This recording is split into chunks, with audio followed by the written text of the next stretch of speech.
असाढको 15 नेपाली जातिले मनाउँदै आएको एकदमै महत्त्वपूर्ण चाडपर्व असाढको 15 रहेको छ, जो हरेक साल हामी असार 15 गते मनाउने गर्छौँ।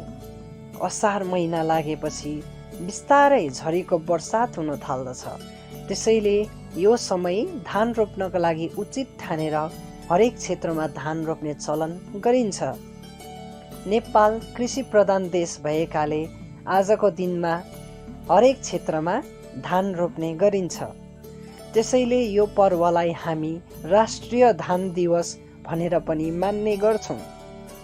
यो दिन सबै गाउँलेहरू धान रोप्न गएका हुन्छन् र उनीहरू धान रोप्नमा व्यस्त हुन्छन्। त्यसै कारण उनीहरूले आफ्नो भोजन तयार पार्न नसकेका कारण यही दही चिउरा खाने गर्छन्। यो पुर्खौलीदेखि चलिआएको चलन मानेका छौँ। आजको दिन झरीमा भिज्दै असारे लय भाकामा गीत गाउँदै एकअर्कासँग हिलो छ्यापाछ्याप खेल्दै उनीहरू धान रोप्ने गर्छन्। प्रकृतिको हरियालीमा आफ्नो दिव्य मुस्कान चम्काउँदै उच्च स्वरमा हृदयबाट नै गाना गाउँदै उनीहरू आजको दिनमा धान रोप्ने गर्दछन्।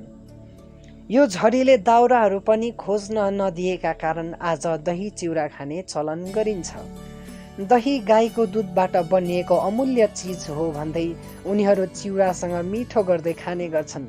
त्यसैले आज पनि हामी यही इतिहासलाई हेर्दै दही चिउरा खाँदै यही असाढ 15 को महत्त्वलाई बुझ्दै हामी असाढ 15 मनाउने गर्दछौँ।